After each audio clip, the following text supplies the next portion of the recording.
Hello and welcome everyone.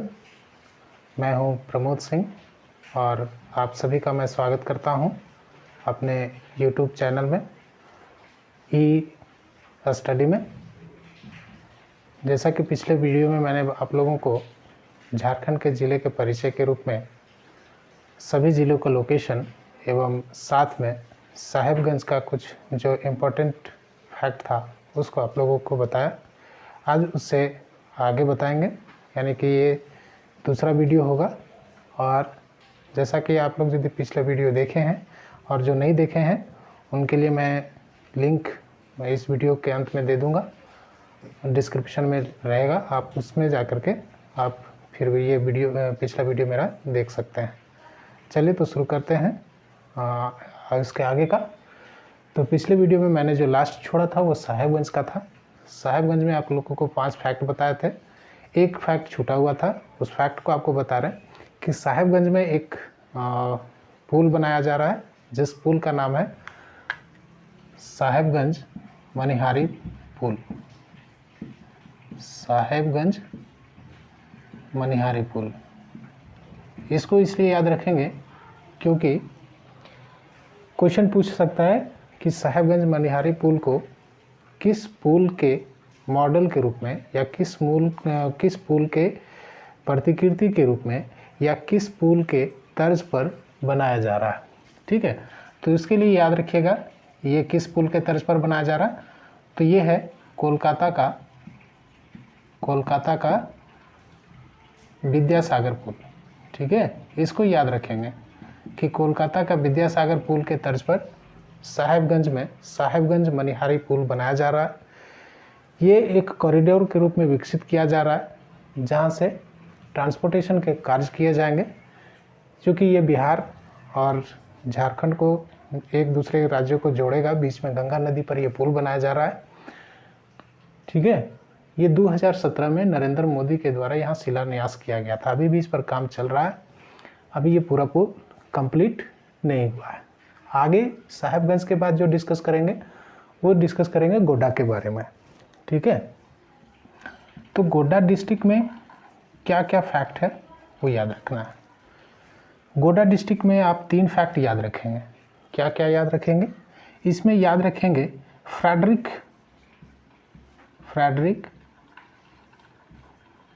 Frederick Müller का tank है। Tank वो गोला बारूद वाला टैंक।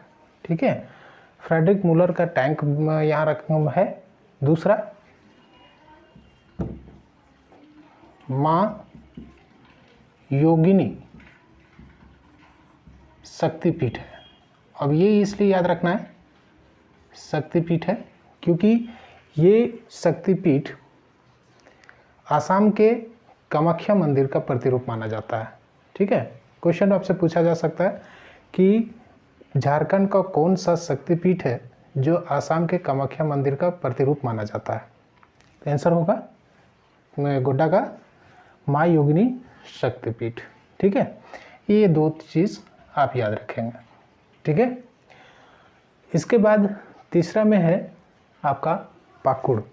तीसरा में पाकुड़ है जो कि आपको पढ़ाएंगे, इसमें बताएंगे आपको पाकुड़ के बारे में। ठीक है, पाकुड़ में आप ध्यान रखेंगे 2 चीज़ के लिए ये काफ़ी इम्पोर्टेंस बन जाता है। एक है कि पाकुड़ में न्यूनतम साक्षरता है। ठीक है, न्यूनतम साक्षरता है, यानी कि झारखंड का सबसे कम साक्षर जिला जो है वो है पाकुड़। ठीक है, कितना है? तो 48.82%। ठीक है, कितना है? तो 48.82%, जो कि झारखंड का सबसे कम लिटरेसी रेशियो है इस ज़िला में। ठीक, एक ये हो गया। एक ये याद रखेंगे किसका? तो पाकुड़ में। ठीक है, पाकुड़ में ये याद रखेंगे। क्या याद रखेंगे? कि सबसे जब कम लिटरेसी रेशियो है। दूसरा याद रखेंगे यहाँ मार्टिलो टावर है, एक नाम है मार्टिलो टावर। ठीक है, मार्टिलो टावर याद रखेंगे। अब ये मार्टिलो टावर क्यों फेमस है, क्यों इसका इम्पोर्टेंस है, ये समझिए। 1855 ईस्वी के दौरान संथाल विद्रोह हुआ था झारखंड में, और उस विद्रोह का मुख्य जो स्थल था वो ये संथाल परगना का क्षेत्र था। ठीक है, तो ये संथाल परगना में पाकुड़ में रेलवे अधिकारी रहते थे। उन रेलवे अधिकारियों को बहुत ज़्यादा डर था संथाल विद्रोहियों से। उन विद्रोहियों पर नज़र रखने के लिए एक टावर बनाया गया जिसे मार्टिलो टावर कहा जाता है। ठीक है, आप इसमें क्या क्या ध्यान में रखेंगे। मार्टिलो टावर कहाँ है, पाकुड़ में। ठीक है, ये क्यों बनाया गया था, तो संथाल विद्रोहियों को देखने के लिए, उनके जो मूवमेंट है उसको वॉच करने के लिए मार्टिलो टावर को बनाया गया था। ठीक है, एक दो चीज़ आप यहाँ ध्यान में रखेंगे। तीसरा है, आप यहाँ एक फेमस पर्सनालिटी जो कि झारखंड के आंदोलन में काफ़ी मुख्य भूमिका रही है, उनका नाम रानी सर्वेश्वरी। रानी सर्वेश्वरी, इससे क्वेश्चन आप पूछा भी गया है रानी सर्वेश्वरी के बारे में। तो ये याद रखना, पाकुड़ में रानी सर्वेश्वरी थी। विशेष खाली इसका 2-3 लाइन हम आपको बता रहे हैं, ज़्यादा डिटेल नहीं जाना है इस वीडियो में, चूँकि सिर्फ फैक्चुअल चीज़ें आपको बता रहे हैं हम। तो रानी सर्वेश्वरी के बारे में याद रखिएगा कि 1757 का प्लासी युद्ध के बाद, ठीक है, इस युद्ध में इनका पति जो था वो 1757 के युद्ध में भाग लिया था, और 1758 में इनका पति नाम था गुर्जर सिंह, वो डेथ कर गया था। उसकी कोई संतान नहीं थी, तो संतान ना होने के कारण से रानी सर्वेश्वरी महेशपुर राज, जो कि पाकुड़ डिस्ट्रिक्ट में पड़ता है, महेशपुर राज का बागडोर संभाली। और 1770 के दौरान में इस क्षेत्र में काफ़ी अकाल पड़ा, भयानक अकाल पड़ा। तो पहाड़ों से उतर करके इन्होंने आदेश दिया, पहाड़ों से उतर करके जो भी यहाँ पहाड़िया लोग थे, उन सभी लोग नीचे रहने वाले लोगों को लूटते थे और वहाँ से सामान लेकर के पहुँच जाते थे पहाड़ों पर। रानी सर्वेश्वरी ने पहाड़ी आंदोलन हुआ, उस पहाड़ी आंदोलन के दौरान काफ़ी सहयोग की लोगों को और अंग्रेज़ों के विरुद्ध खड़ी हुई। इसीलिए 1782 में इनको गिरफ्तार कर लिया गया और भागलपुर जेल में इनको बंद कर दिया गया। आपसे क्वेश्चन पूछेगा कि रानी सर्वेश्वरी का किस आंदोलन में ये भाग ली। पहला क्वेश्चन, रानी सर्वेश्वरी का कर्मस्थली कौन था, कौन सा डिस्ट्रिक्ट था। या ये पूछेगा कि रानी सर्वेश्वरी किस आंदोलन को नेतृत्व की थी। ठीक है, ये आप याद रखेंगे। क्या क्या, न्यूनतम साक्षरता, मार्टिलो टावर और रानी सर्वेश्वरी। एक यहाँ पाकुड़ में छूट गया है, पाकुड़ में आपको बताए थे क्या क्या, एक बताए थे आपको इसमें बताए थे, गोड्डा में आपको बताए थे, एक है मुलर का टैंक, दूसरा माँ योगिनी शक्तिपीठ, और एक जगह है यहाँ तलडीहा। ठीक है, इसको याद रखिएगा, तलडीहा को याद रखिएगा। इसलिए याद रखिएगा क्योंकि ये भागीरथ मांझी का जन्मस्थली है, और भागीरथ मांझी खरवार आंदोलन हुआ था झारखंड में, उस खरवार आंदोलन का नेतृत्व करता थे। ठीक है, ये याद रखेंगे। इसके बाद आ जाते हैं हम जामताड़ा में। ठीक है,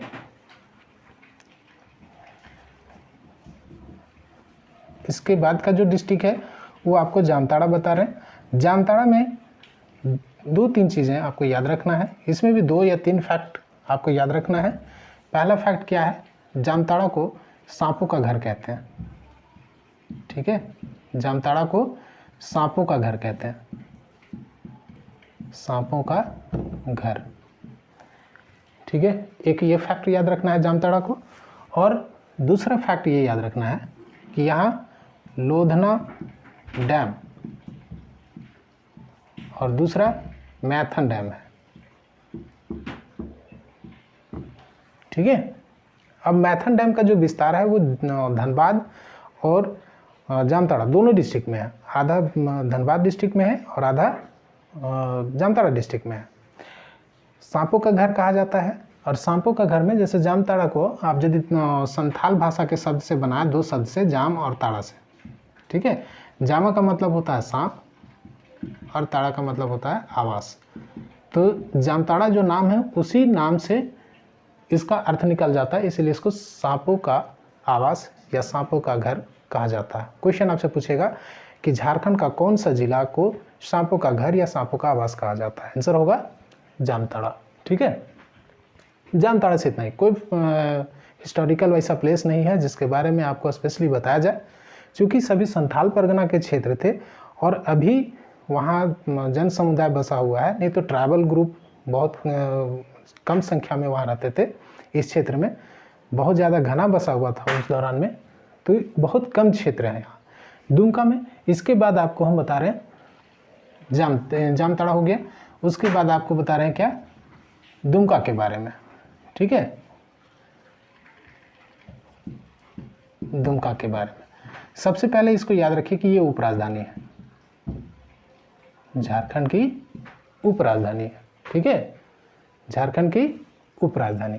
और यहाँ क्या याद करना है, मासांजोर डैम याद रखिएगा। मासांजोर डैम किस नदी पर बनाया गया ये भी याद रखिएगा, मयूराक्षी नदी पर, ठीक है। अभी नदी आप लोग को नहीं बता रहे, इसलिए नहीं बता रहे क्योंकि नदी पर एक पूरा रिवर सिस्टम आपको बताएंगे झारखंड का, इसीलिए उसका बारे में डिस्कस किसी भी डिस्ट्रिक्ट में नहीं कर रहे हैं। तो सिर्फ जो फैक्ट छोटी छोटी चीज़ें हैं उसको मैं बता रहा हूँ। मसांजोर डैम के बारे में याद रखिए। एक यहाँ है ततलोई, ततलोई, इसको याद रखेंगे क्योंकि ये क्वेश्चन पूछा हुआ है एग्जाम में, शायद जेएसएससी में पूछा हुआ है, ठीक है। मसांजोर डैम भी के बारे में भी पूछा हुआ है, ततलोई को याद रखेंगे। और एक आप याद रखिए तीसरा में मलूटी, ठीक है, काफ़ी फेमस चीज़ है, फेमस प्लेस है। मलूटी को कहा जाता है झारखंड में मंदिरों का गांव, ठीक है। कहा जाता है कि इस गांव में 108 मंदिर थे और 108 तालाब थे। अभी इनका अवशेष ही बचा हुआ है, मंदिरों की संख्या उतनी अभी नहीं है, लेकिन ये माना जाता है कि वहाँ 108 मंदिर थे।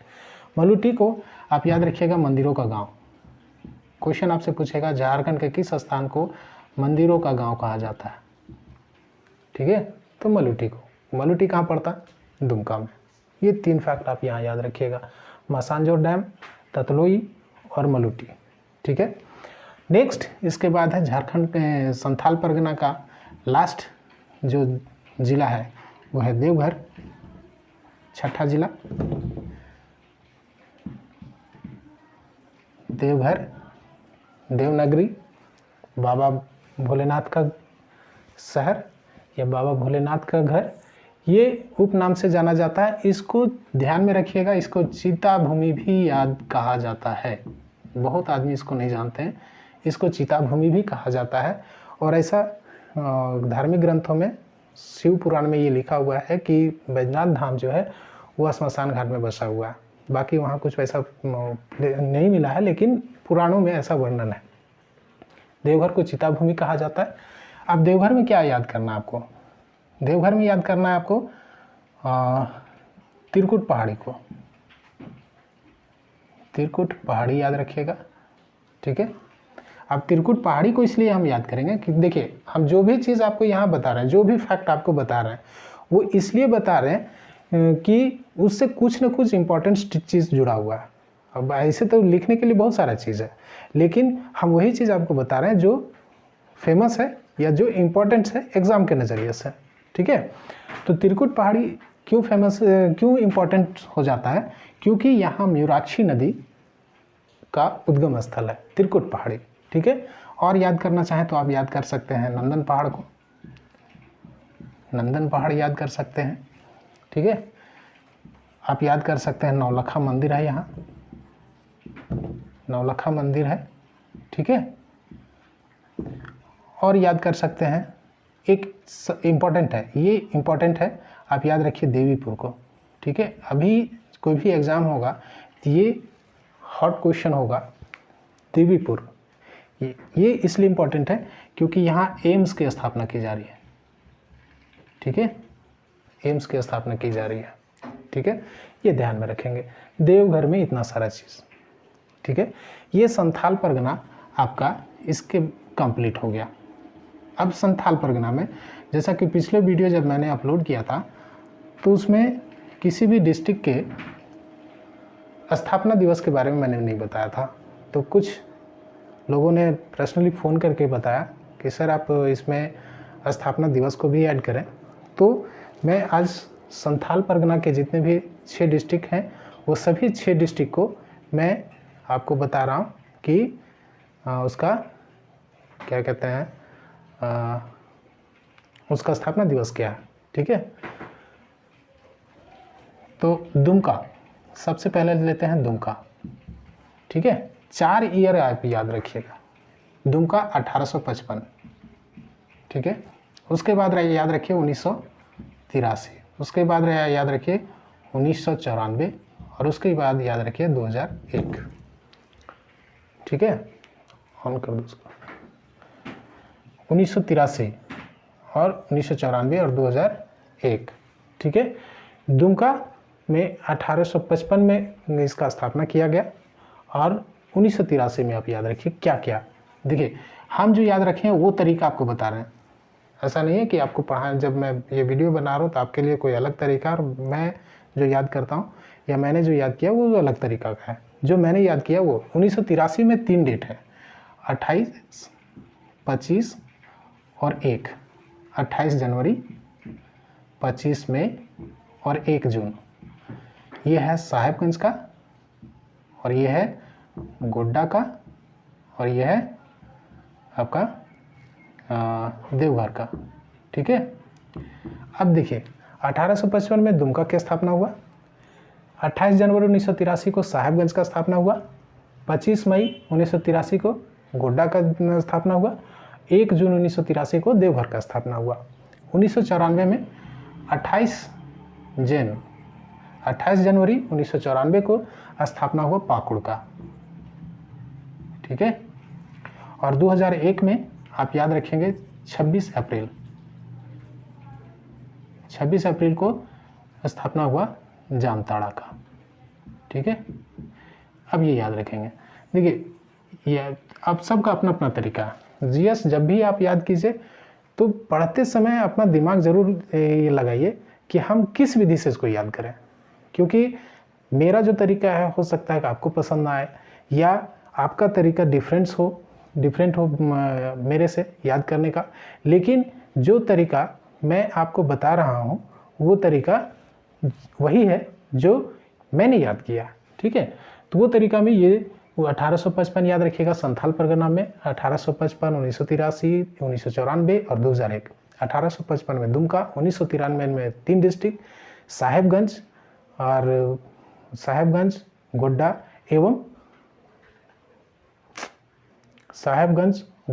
एवं देवघर का। 1994 में 28 जनवरी को पाकुड़ और 26 अप्रैल 2001 को जामताड़ा। ठीक है, ये हो गया आपका संथाल परगना का। ठीक है, अब आ जाइए इधर कोल्हान का। अब कोल्हान के बारे में आपको हल्का सा बता रहे हैं। तो कोल्हान का यहीं लगे हुए आपको बता रहे हैं कि इसका स्थापना कब, कोल्हान का बोल रहे हैं पलामू परमंडल के बारे में। पलामू परमंडल में 3 जिले, एक गढ़वा, पलामू और लातेहार।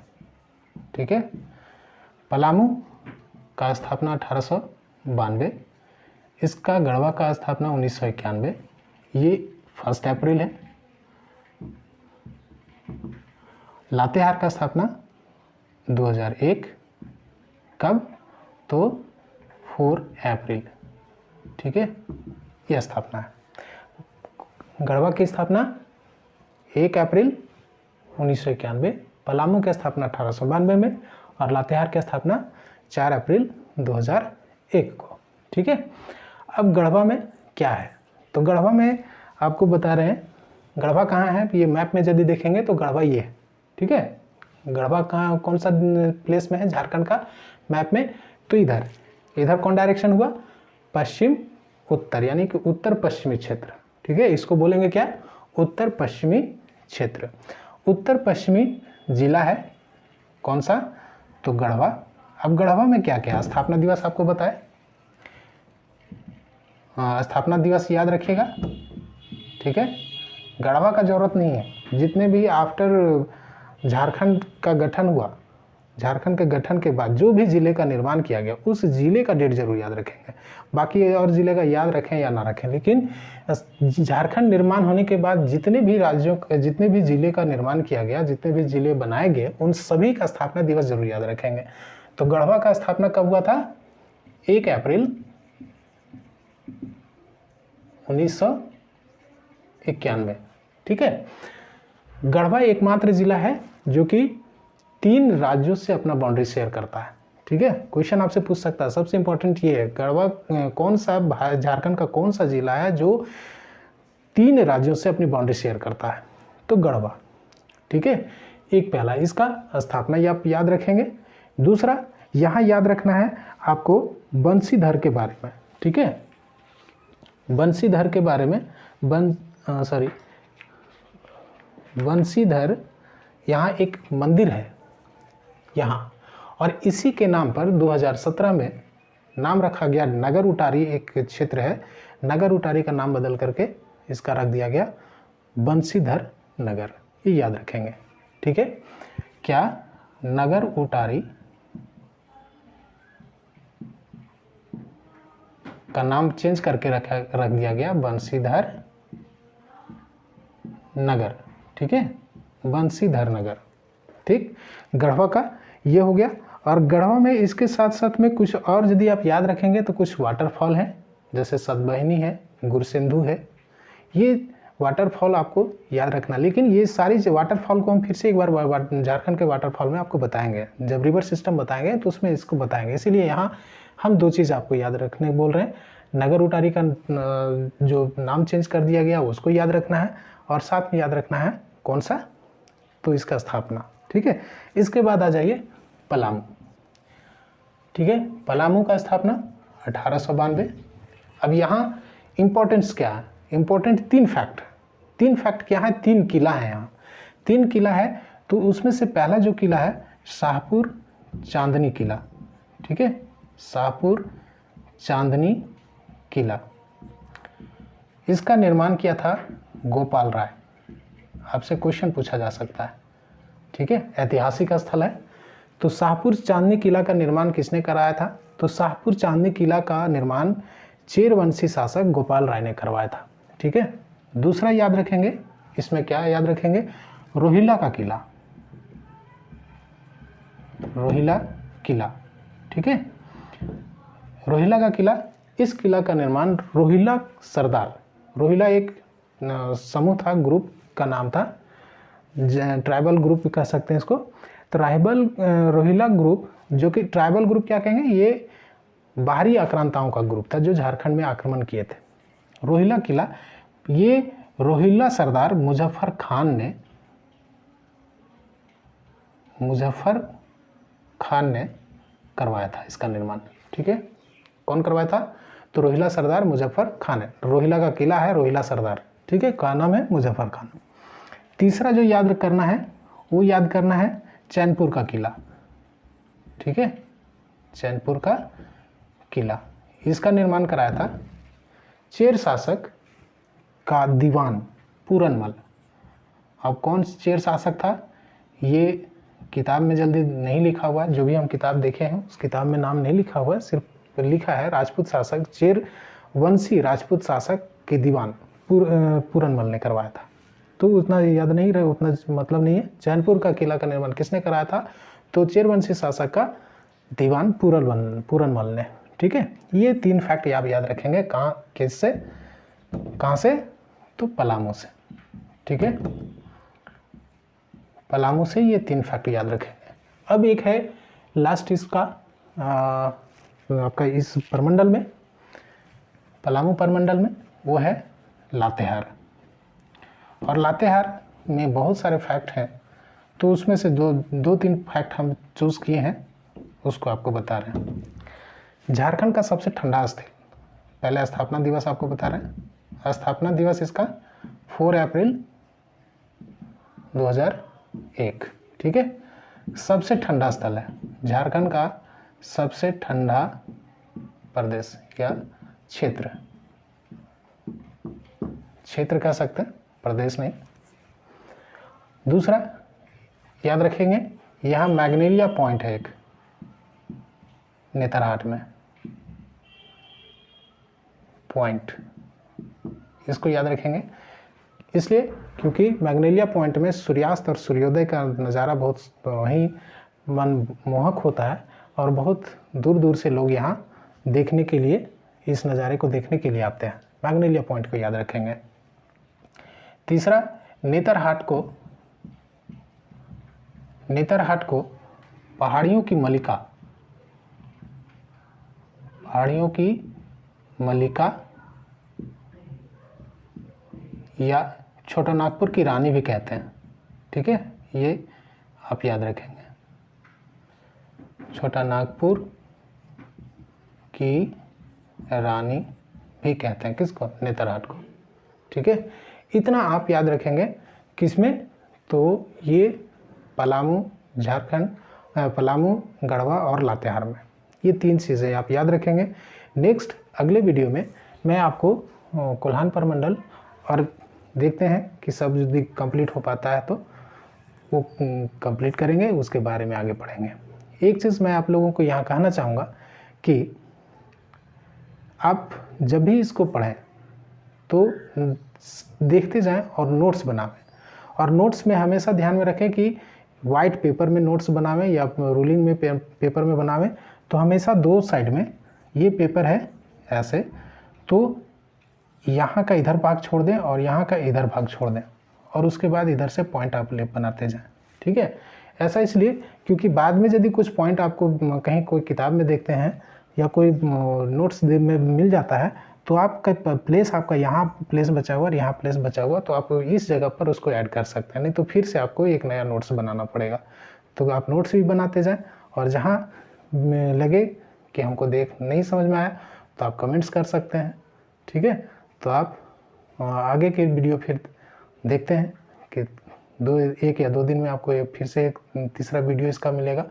तब तक के लिए आप सभी को थैंक यू, धन्यवाद।